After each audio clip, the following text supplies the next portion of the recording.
그렇습니다. 예, 저희는 계속해서 한 주간 동안 요한복음 이제 표적 이야기를 묵상하기 시작했고요. 한 주간 묵상한 것들 정리하고 우리에게 적용하는 순서로 주일 예배 설교를 진행하려고 합니다. 8가지 표적 이야기를 쭉 전체적으로 생각을 해보면 오늘 우리가 같이 나누려고 하는 가나 혼인잔치 첫 번째 표적하고는 차이가 있는 걸 우리가 발견할 수 있습니다. 한번 생각해 보죠. 아픈 사람이 있는데 그를 낫게 하고, 앞이 보이지 않는 사람 눈을 뜨게 하고, 또 배고픈 사람들이 5천 명이 넘게 있는데 그 사람들을 배불리고, 또 바람을 잔잔케 해서 쓰러져 갈, 침몰할 것 같은 배를 살리고, 또 죽었던 나사로를 살리는 일들을 하고, 지금 오늘 첫 번째 우리가 보려고 하는 표적, 결혼식이 있었는데 그 결혼식에 포도주가 떨어진, 사실은 그 사실을 많은 사람이 모르고 지나갈 수 있는 그런 일들을 그냥 되게 사적인데 해결하는 일. 이 두 가지를 비교를 해보면 나머지 6가지와 오늘 우리가 보려고 하는 첫 번째 표적은 대단히 차이를 갖는다라는 겁니다. 나머지 6가지 기적, 표적과는 비교했을 때 오늘 사건은 대단히 사적인 사건입니다. 퍼스널하고 프라이빗한 사건이라는 거죠. 그리고 대단히 은밀하게 진행이 되어지고, 그렇죠? 그 안에 있는 사람들이 포도주가 떨어졌는지 아닌지도 잘 모르는 채로 진행되어진다라는 면에서 은밀하게 진행되어지고, 그리고 우리도 결혼식을 해보고 지금 예배도 드려보지만 예배를 드리는데 뭐 여러 가지 이런 일들이 방해가 될 수 있잖아요. 그렇죠? 디스트랙이 될 수 있고, 그러다가 뭐 시간이 지나면 어쨌든 결혼식은 끝나는 것인데, 결혼식이 포도주가 없어서 끝나게 됐다 한다 할지라도 죽은 사람이 살아나는 것하고 거기에 모인 사람들이 다 배고파가지고 힘들어하는 것하고 그리고 배를 타고 가다 침몰하는 것하고 비교했을 때는 그 효과라는 면에서 비교할 수 없을 정도로 대단히 사적인 것이라는 거죠. 그런 면에서 오늘 우리가 같이 보려고 하는 첫 번째 표적은 예수님께서 예수님 되심, 예수님이 메시아 되심, 예수님이 하나님의 나라를 우리에게 주려고 하는데 그 하나님의 나라를 보여준다라고 말할 때 그 기준을 생각해 보면 우리가 가지고 있는 기준에 대단히 반대되는 기준을 가지고 있다는 거예요. 그렇죠? 우리가 어떤 영웅을 기대하고 우리가 메시아를 기대하고 우리를 구원해 줄 어떤 존재를 기대할 때 그 사람이 내가 메시아야, 내가 너희를 구원해 줄 거야, 내가 영웅이야 라고 얘기를 하면, 그죠? 그 사람이 힘이 세고 뭔가 대단히 모든 사람이 다 인정할 만한 그런 일들을 베푸는 그런 표적을 보이는 게 맞는데, 오늘 첫 번째 표적이라고 얘기하는 이 사건은 그거의 정반대의 모습들, 특성들을 드러내고 있다라는 면에서 예수님이 보여주려고 하는 하나님의 나라의 기준이라는 것, 예수님이 메시아라는 것을 드러내는 그것의 기준이라는 게 우리가 갖고 있는 상식과 기준과 차이가 있을 수도 있다라는 도전을 우리에게 준다라는 거죠. 지난 주간 묵상에서 쭉 얘기를 하면서 제가 이미 언급드렸던 것처럼 그런 면에서 다른 표적들은 우리가 계속 살펴보겠지만 다른 표적들과 달리 첫 번째 표적은 어떤 면에서 보면 여러 사람들, 모든 사람들에게 밝히 드러내려고 하신 표적이라기보다는 결론에 어떤 얘기가 나오냐면 제자들이 그를 보고 이 표적을 보고 예수님을 믿더라라고 하는 면에서도 보면 이 표적은 대단히 내부자들을 위한 훈련용 표적이다라는 거예요. 그리고 이 표적이 보여주려고 하는 하나님의 나라의 특징들을 딱 압축해가지고 하나님의 나라의 특징은 이런 거야 라고 보여주고 싶어 하는 표적이라는 거죠. 그러니까 그것을 모든 다른 사람들도 알게 하고 다른 사람들에게 과시하기 위한 표적이 아니라 이미 하나님의 나라를 쫓고자 하는 제자들, 그 내부 안에 있는 사람들에게 너네가 쫓으려고 하는 하나님의 나라가, 너네가 신앙을 갖고 살려고 하는 것이 이런 특성이야 라는 것을 명확하게 보여주려고 하는 내부 훈련용이라는 거죠. 정리를 해보면 여러분들과 제가 믿는 하나님의 나라라는 것은 어떤 것인가? 이 첫 번째 표적이 명확하게 보여줍니다. 뭡니까? 그것은 대단히 막 크고 화려하고 막 세상을 구원하는 이런 것이 아니라 아주 작고 아주 일상적이고 대단히 퍼스널한 것, 그것에 먼저 주목해서 그 일이 신비하고 주관적인 감각을 통해서 우리들의 것으로 충분히 젖어질 때에 우리를 넘어서 변화된 우리들을 통해서 세상 가운데 드러난다라는 특징을 가지고 있다는 거죠. 자, 그런 면에서 몇 가지 더 이 특징들을 조금 더 생각을 해보고 우리의 삶에, 신앙생활을 하려고 하는 우리의 삶에 몇 가지 적용을 좀 해보려고 합니다. 자, 조그만 걸음 더 나가서 그렇다면 이 첫 번 표적이 보여주는 특징이 뭔가? 그 특징은 뭐냐면 여기를 벗어난 종교적이고 추상적인 어떤 저곳을 향해서 지금 여기를 희생하고 참아야 하는 것이 아니다라는 거예요. 가나 혼인잔치가 보여주는 대단히 놀라운 특징은 뭐냐면 예수님을 믿는다라는 것, 신앙생활을 한다라는 것, 제자가 된다라는 것, 예수님을 따른다라는 것, 하나님 나라의 백성이 된다라는 것은 마치 신앙을 위해서 내 삶의 어떤 많은 부분들을 희생하고 포기하고 각오하고 대단히 헌신하는 어떤 것이라고 생각하는 우리에게 거꾸로 도전하는 거예요. 뭐라고 도전합니까? 아, 신앙생활을 하는 것, 제자가 되는 것, 이 땅 가운데 그리스도인으로 사는 것은 여기를 벗어나서 뭔가 거룩하고 뭔가 영적인 삶으로 내 삶을 던지는 게 아니라 내가 살고 있는 여기에서 믿음의 결단을 통해서 헌신과 희생이 아니라 하나님이 주신 놀라운 은혜의 선물, 그것이 기쁨이라는 특징으로 나타나는데 그 기쁨을 내가 내 삶 가운데 얼마나 즐기고 누리며 사느냐에서 판가름 난다라고 얘기하는 것입니다. 그런 면에서 첫 번째 표적이 보여주는 되게 중요한 건 뭐냐면 이것은 하나님의 은총의 선물로 우리에게 주는 기쁨이라는 특징을 가지고 나타나는 성격을 갖는다. 자, 이 사건이 일어나는 것을 보면 이런 게 있죠. 그 중간에 은경자매님이 저한테 그런 피드백을 주셨는데 저는 요한복음 이 부분을 읽을 때 마리아의 모습이 되게 감동적이었어요. 이런 피드백을 주셨는데 마리아가 예수님한테 찾아왔어요. 그래서 포도주가 떨어졌댄다. 아들아 이렇게 얘기했더니 예수님이 이렇게 말합니다. 내 때가 아직 이르지 않았습니다. 이렇게. 그 말이 왜 어떤 의미를 갖냐면 이게 시기적으로 예수님이 지금 표적을 일으킬 때가 아니라는 것을 우리에게 보여주는 거죠. 그러니까 시기적으로 표적을 일으킬 때가 아니었어. 그리고 상황적으로도 거기에 있었던 사람들, 마리아를 포함해서 모든 사람들이 와인이 떨어진 것을 해결될 것이다라고 막 기대하고 소망하는 그런 상황이 아니었어요. 그리고 결과의 부분으로 가면 연회장이 이런 말을 하잖아요.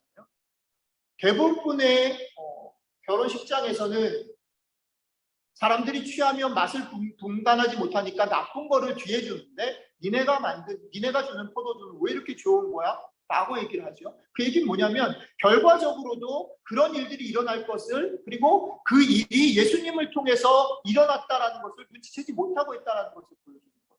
그러니까 시기적으로나 상황적으로나 결과적으로 지금 물이 포도주가 된 것은 기대하지 않은 일이 벌어졌다라는 거죠. 그렇기 때문에 이것을 우리는 하늘의 선물, 예수 그리스도의 은총의 선물이다라고 말할 수 있습니다. 그리고 재밌는 건 뭐냐면 그 은총의 선물이 그들에게 어떤 과정을 통해서 주어졌냐면 예수님이 이렇게 하실 수 있잖아요. 물을 떠가지고 그냥 나눠줘. 물이 포도주가 돼. 라고 말을 해서 그렇게 하신 것이 아니라 어떻게 합니까? 굳이 하인들에게 물을 떠서 갖다가 채우라라고 명령을 하게 해서 그 일을 성취한단 말이에요. 이건 대단히 중요한 일일 것 같아요. 여기서 하인들의 위치라는 것이 되게 중요하죠. 하인들을 굳이 세워서 그들의 순종을 통해서 이 일들을 이루어 나가시는 거죠. 그러니까 그런 맥락에서 보면 이 기적, 이 표적이 가지고 있는 중요한 또 하나의 특징은 뭐냐면 그것이 하나님의 선물이지만 그 선물을 우리가 여기에서 믿음의 결단으로 내 것으로 삼는 순종을 하지 않으면 내 것이 될 수 없다는 것을 반증하는 거죠. 그리고 또 하나 중요한 특징이 있는데 이 기적의 결과들이 뭡니까? 그러니까 포도주가 떨어진 그 상황 가운데 그냥 내버려 뒀으면 결혼식이 문을 닫을 수밖에 없는, 결혼식이 진행될 수 없는 상황인데, 결혼 파티가, 잔치가 깨질 수 있는 상황인데 물이 와인이 되는, 물이 포도주가 되는 것을 통해서 어떻게 해요? 잔치가 이어졌고, 아까도 말씀드렸지만 연회장이 놀랄 정도로 그 포도주는 더 좋은 퀄리티의 포도주였기 때문에 더 잔치가 흥이 나 버렸다라는 거죠. 그래서 누가 혜택을 얻었을까? 누가 혜택을 얻었을까요? 일단은 거기 모여 있었던 사람들이 다 혜택을 얻었겠죠. 더 맛있는 포도주를 마시면서 신나게 그 잔치를 이어갈 수 있었으니까요. 신랑 신부도 좋았을 것이고, 그렇죠? 신랑 신부의 부모들도 걱정을 하다가 좋았을 것이고, 제가 주간 중에도 말씀을 드렸지만 마리아도 대단히 뿌듯했을 것 같아요. 그렇죠? 자기 아들이 자기가 생각한 그 메시아가 맞구나. 그리고 자기 아들에 대한 자부심이 커졌을 것 같아요. 하인들 마찬가지죠. 하인들은 사실은 뭣도 모르고 있다가 불려와서 물 떠다가 나르는데 갑자기 이게 포도주가 되는 그 사건을 보면서 아마 가슴 속에, 그들의 삶 속에 대단히 오랫동안 기억에 남았을 것 같아요.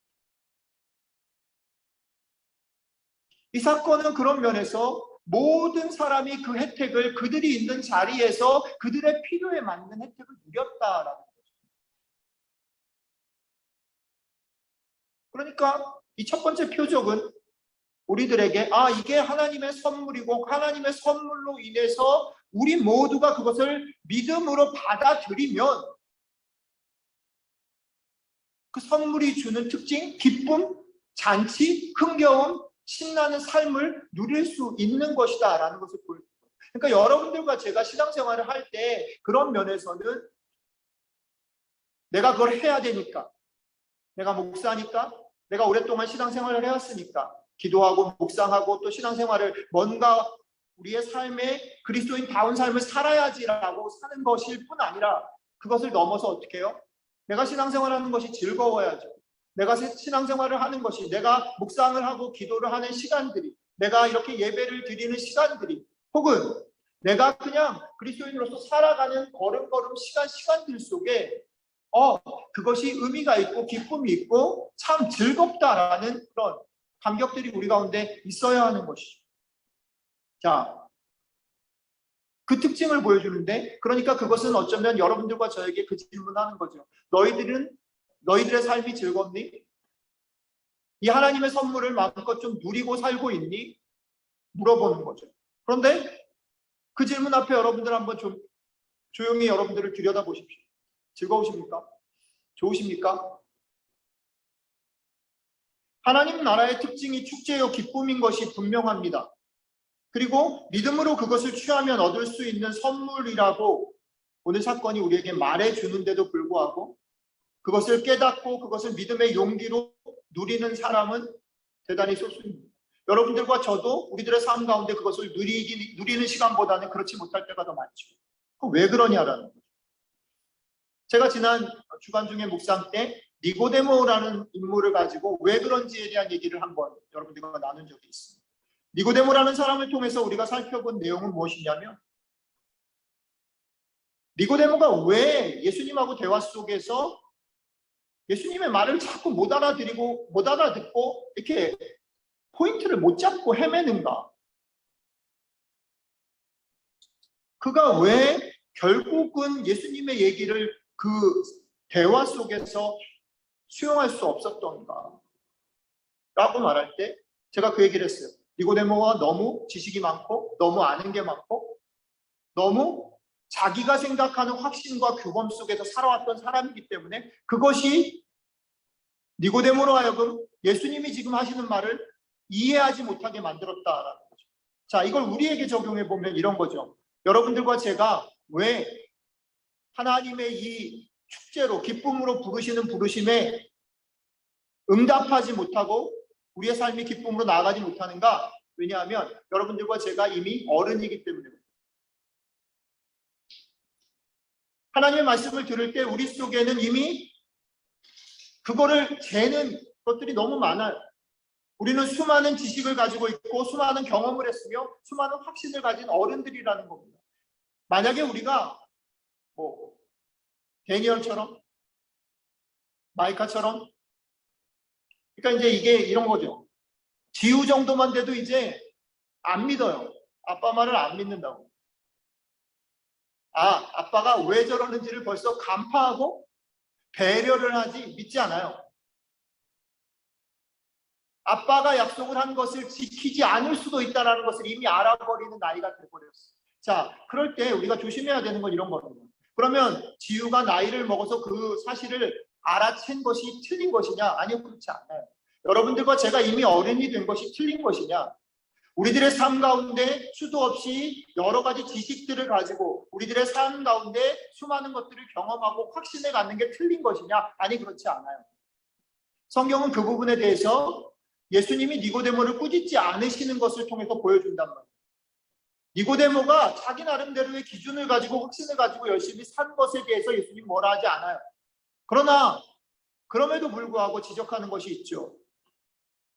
여러분들과 저는 어쩔 수 없이 어른이 되었고 우리는 어쩔 수 없이 우리 안에 이미 확신과 수많은 경험과 지식 위에 기초해서 우리의 삶을 살아갈 수밖에 없어요. 그걸 없애고 갑자기 나이브해지고 어린애가 되라는 말이 아니에요. 그러나 그럼에도 불구하고 잊지 말아야 되는 것, 우리가 확신을 가지고 있는 것, 우리가 옳다 생각하는 것, 우리가 이게 맞아라고 경험한 것, 그것 때문에 어쩌면 하나님께서 우리 앞에 베푸실 또 다른 세계가 있다라는 사실을 놓칠 수도 있다라는 것은 알자라. 그렇죠?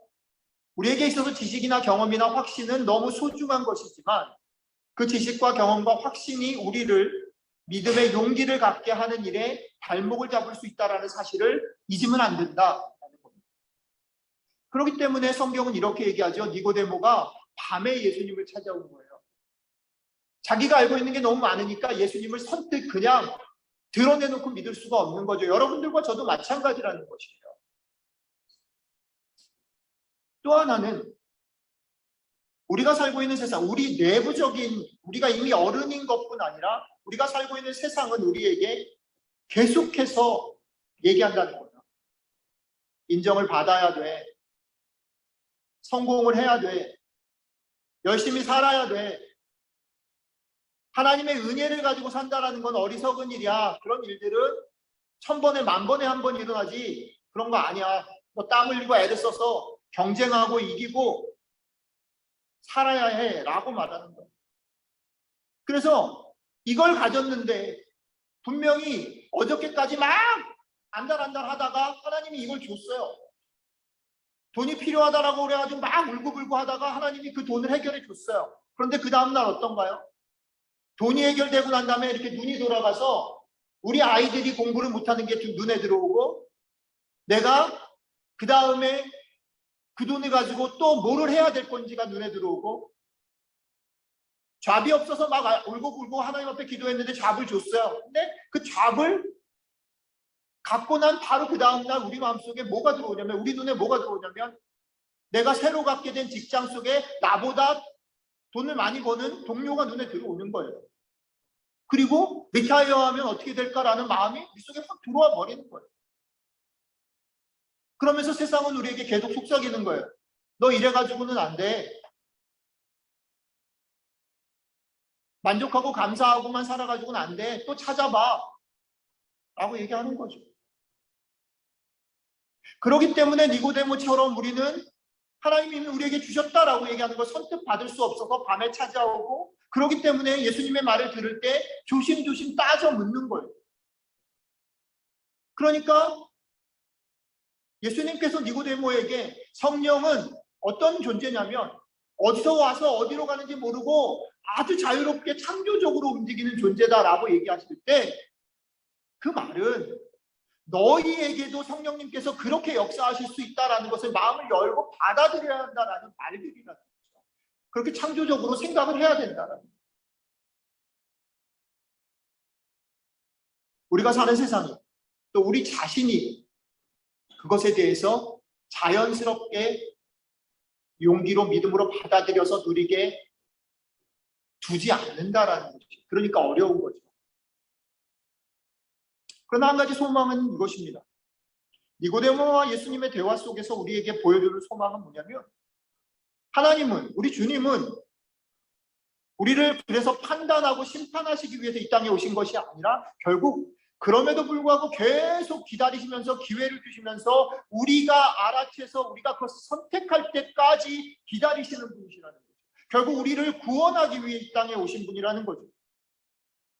그러니까 그런 주님을 생각할 때 우리가 취해야 될 태도가 나오는 거예요. 우리들의 삶에 있어서는 용기가 안 날 수 있어요. 우리들의 삶에 있어서는 믿어지지 않을 수 있어요. 그러나 우리 주님 앞에서는 솔직해져야 된다는 거예요. 우리 주님 앞에서는 있는 모습 그대로 나와야 된다는 거예요. 우리 주님 앞에는 나의 아픔이나 슬픔이나 기쁨이나 소망을 까발리고 오픈해야 된다는 거죠. 주님, 나는 솔직히 그게 있었으면 좋겠습니다. 라고 내 얘기를 해야 된다.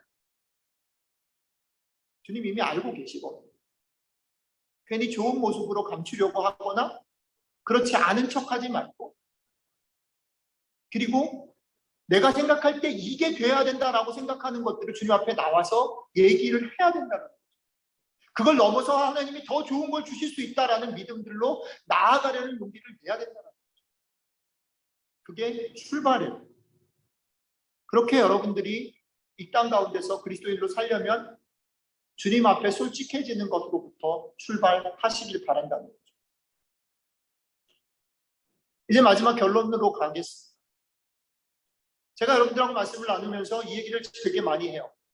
우리가 믿음을 가지고 살아가야 한다는 것은 한 번에 끝나는 게 아니다. 한 번에 끝나는 이벤트가 아니다라는 거죠.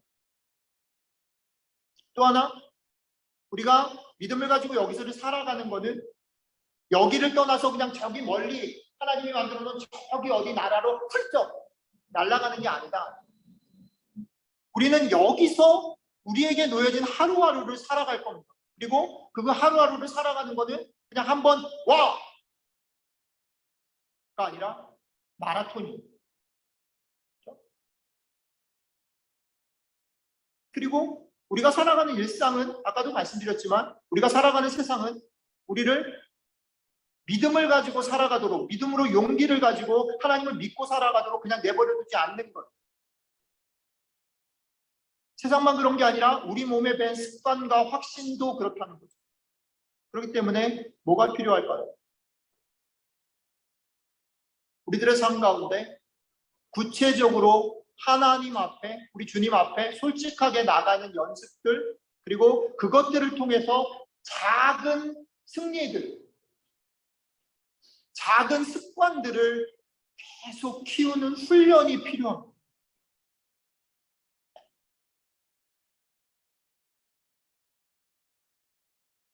조금씩 마라톤 42.195km를 뛰기 위해서 조금씩 여러분들의 몸을 만들어 가야 합니다. 마라톤 선수들도 어떤 마라톤 대회를 나가기 위해서는 6개월 전부터 조금씩 단계를 높여가면서 자기의 몸을 만들어 나갑니다. 우리가 평생 이 삶을 살아가야 한다. 우리 역시 마라톤 선수가 자기 몸을 조금씩 만들어가는 것처럼 우리도 우리의 몸을 우리의 작은 습관들을 만들어가는 훈련들을 해야 합니다. 왜냐하면 마라톤은 이론이나 머리, 생각으로 하는 게 아니라 뭘로 해요? 몸으로 하는 거예요. 그래서 마라톤 선수들 그 얘기를 많이 하죠. 뛰다 보면 거의 자기가 생각을 하고 뛰는 게 아니라 그냥 몸이 그냥 가는 거예요. 여러분들이 살아가는 일상 속에서 하늘의 기쁨을 맛볼 수 있는 작은 일들을 찾아내시기 바랍니다. 그게 어떤 사람에게 어떤 스테이지에서는 어떤 시기에는 아침에 묵상일 수도 있고 저녁에 기도의 시간일 수도 있고 어떤 경우에 어떤 스테이지에서는 그런 게 아니라 전혀 영적이지 않고 그냥 아이를 키우는 일들 속에서 그 아이의 얼굴 속에서 갖는 즐거움일 수도 있고 어떤 사람에게는 멈춰서서 자연을 보고 사진을 찍고 산책을 하는 것일 수도 있고 어떤 사람에게는 열심히 일을 하는 것들 속에서 얻는 성취일 수도 있어요. 종류는 다 다를 수 있어요. 여러분들이 있는 자리에서 그러나 여러분들이 확실하게 하나님이 주시는 기쁨들을 느낄 수 있는 작은 일들을 찾아내라는 거예요. 그리고 그 작은 일들을 여러분들의 몸에 붙이라는 거예요. 여러분들의 그 작은 시간 그리고 작은 공간 그리고 작은 습관들을 여러분들의 것으로 만드는 훈련들을 하시라는 거죠. 그리고 그것을 혼자 하는 것이 아니라 같이 격려하며 해나갈 수 있으면 좋겠다.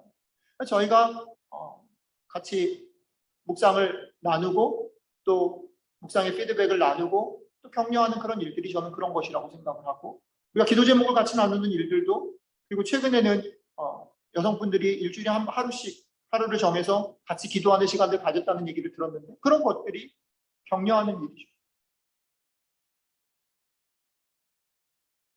여러분들과 제가 살고 있는 세상은 하루아침에 변하지 않습니다. 가나 혼인잔치가 보여주는 되게 중요한 메시지가 저는 이거라고 생각해요. 그 안에 있었던 사람들 중에서도 한 7, 80% 아니 90%는 무슨 일이 일어났는지 몰랐어요. 그냥 결혼잔치가 조금 약간 시끄러웠다 그냥 됐나 보다라고 생각했을 것 같아요. 거기서 예수님이 놀라운 기적을 일으켰다는 것을 아는 사람은 하인들, 제자들, 마리아 정도. 또 그 사람들이 알았다고 해서 그 결혼잔치 바깥에 있는 수도 없이 많은 사람들이 예수님이 오셨는지 예수님이 뭘 하셨는지 알았나요? 세상은 전혀 변하지 않았어요. 가나 혼인잔치가 보여주는 것은 그런 거예요. 여러분들이 은혜를 받았고 여러분들이 하나님의 그런 놀라운 것들을 가지고 기쁨으로 산다고 해서 여러분들이 살고 있는 세상이 변하지 않아요. 세상은 그렇게 만만하지 않죠. 그리고 세상은 만만하지 않을 뿐 아니라 힘이 세요. 그래서 우리가 조금 성공을 하고 기뻐해도 바로 우리를 공격합니다. 바로 우리를 유혹해요. 바로 우리를 협박해요.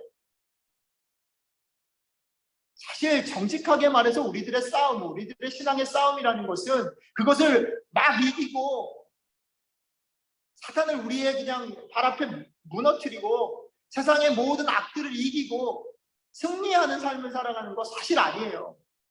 어쩌면 신앙의 싸움이라는 건 뭐냐면 그런 유혹이 와도 내가 그냥 견딜 수 있는 힘이 조금 늘어나는 정도이라고 생각하셔야 돼요. 그게 현실입니다.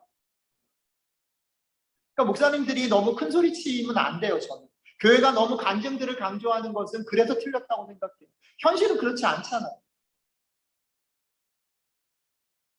우리가 살아가는 현실 속에서 그러면 신앙은 어떤 유익을 줍니까? 어떤 장점을 줍니까? 신앙이 주는 유익이라는 것은 믿음이 주는 유익이라는 것은 여전히 변하지 않는 세상 속에서 변하지 않고 우리를 유혹하고 압박하는 세상 속에서 오히려 우리가 그 신앙 때문에 조금은 단단해지고 조금은 흔들리는 것이 덜해지는 모습이 되는 것. 그게 신앙의 힘이라는 거죠. 여러분들의 몸과 삶이 평생을 달려가야 되는 마라톤에 적합할 수 있도록 여러분들의 몸과 삶을 만들어 가시면 좋겠습니다. 그리고 그것을 만들어 가는 그곳이 하나님의 나라이고 여러분들은 그 나라로 초대를 받았음을 기억하면서 이번 한 주 여러분들과 제 삶 가운데 작은 일들 속에서 하나님 주시는 기쁨들을 여러분들의 삶과 몸에 여러분들 것으로 만드는 한 주가 되시길 주님의 이름으로 축복합니다. 기도하겠습니다. 잠시 한 30초 정도만 우리 같이 오늘 지난 한 주 우리가 묵상했던 말씀 중에 어떤 것도 좋고요. 오늘 우리에게 주신 말씀 중에 어떤 것도 좋고 우리가 붙잡을 말씀들을 가지고 하나님 앞에 고백도 좋고 감사도 좋고 간구도 좋고 우리의 기도를 한 30초 정도만 드린 후에 제가 마무리하는 기도하고 마치도록 하겠습니다. 같이 기도하겠습니다.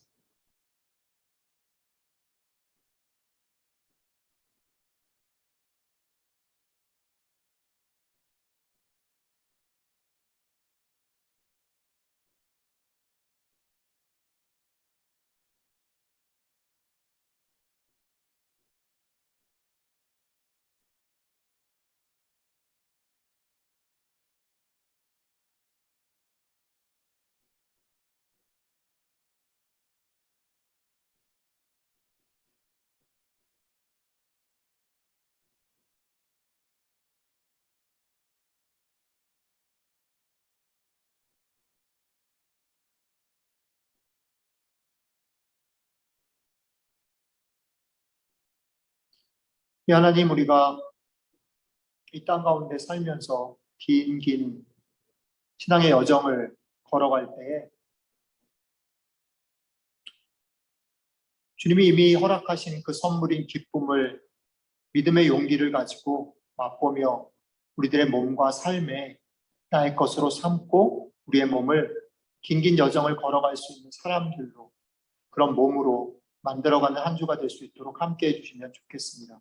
사랑하는 디딤돌교회 형제자매들이 흩어져 있는 곳에서 그렇게 자기 홀로가 아니라 서로 격려하며 이 길을 같이 걸어갈 수 있는 그런 지체들이 될 수 있도록 함께 해주시면 좋겠습니다. 감사드리며 우리 주 예수 그리스도의 이름으로 기도드렸습니다.